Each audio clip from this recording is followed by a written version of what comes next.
Hello bachcho, let's read this question. The question says that time period of a simple pendulum inside a satellite orbiting Earth is 0, infinity, t, 2t.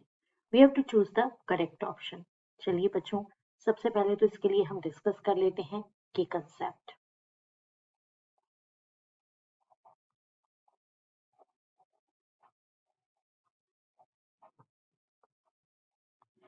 तो देखिए बच्चों, यहाँ पे बात हो रही है टाइम पीरियड की, है ना। तो किसी भी ऑब्जेक्ट के टाइम पीरियड को हम किस तरह से रिप्रेजेंट कर सकते हैं, तो टाइम पीरियड के लिए जो फॉर्मूला यूज्ड है that is T equals to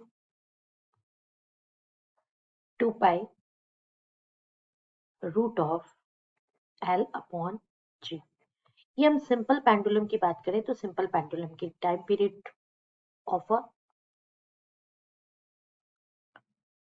simple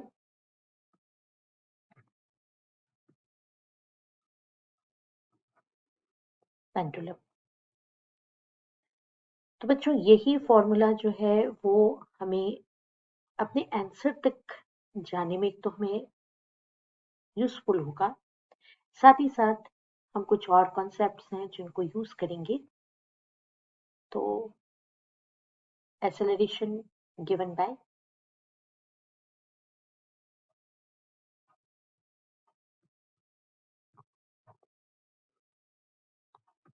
due to gravity that is given by gm upon r square। G यहाँ पर यूनिवर्सल ग्रेविटेशनल कांस्टेंट है, capital M mass of earth और R square radius of earth है, and इसका जो direction है towards the centre of earth, its direction is towards the centre of the अर्थ।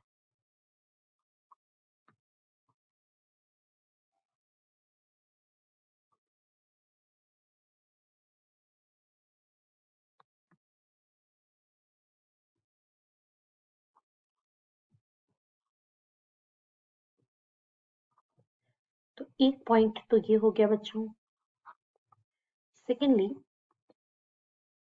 अब जो हम डील करने जा रहे हैं वो सेकेंड पॉइंट पे फोकस कर लेते हैं कि ग्रेविटेशनल फोर्स ऑन सैटेलाइट।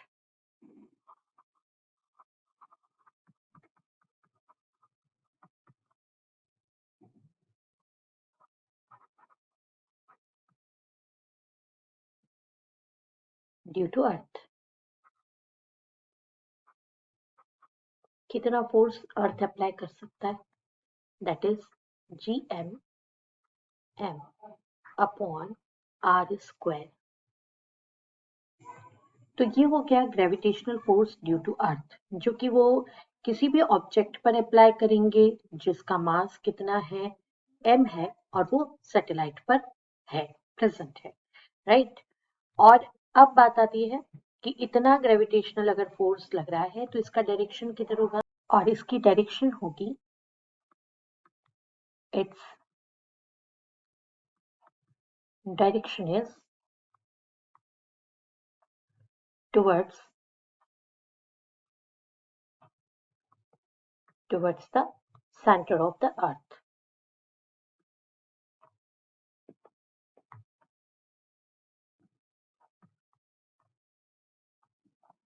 एक और फैक्टर है जिसको कि हम यहाँ पर डिस्कस करेंगे, and that is reaction force.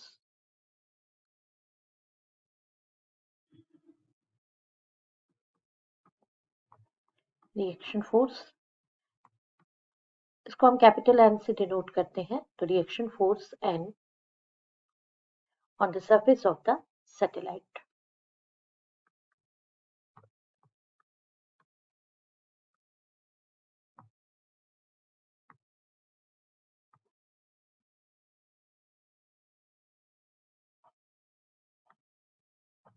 अब बैलेंस कंडीशन में अगर मैं इक्वेशन बनाऊं तो ये सारे फोर्सेस की बैलेंस कंडीशन होगा GMM upon R square minus N equals to M, that is mass, and gravity, that is Gm upon R square.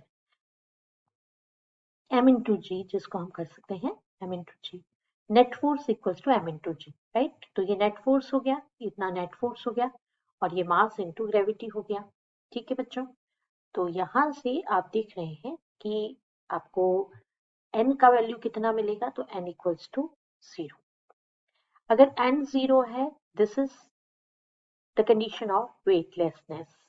Okay, that means there is no force, so it is the condition of weightlessness.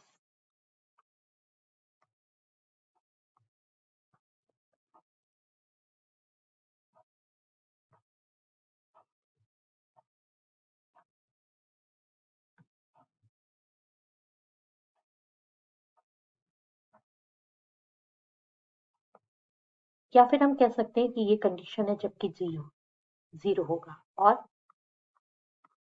g equals to 0. Therefore हमने आपको जो बताया था formula, okay, therefore by using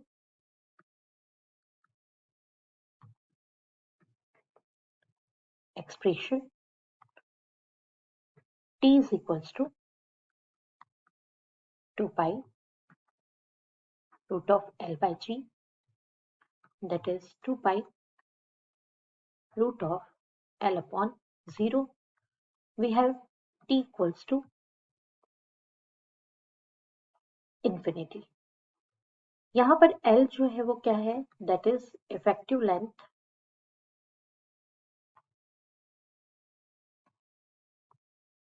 and g gravitational acceleration 2 pi तो constant है. तो चलिए देख लेते हैं कि कौन सा ऑप्शन करेक्ट ऑप्शन है. आइए देख लेते हैं बच्चों, हमें 4 ऑप्शंस यहाँ पर गिवन है. Option B, this is the right option. I hope you understood it well. Best of luck. Thank you.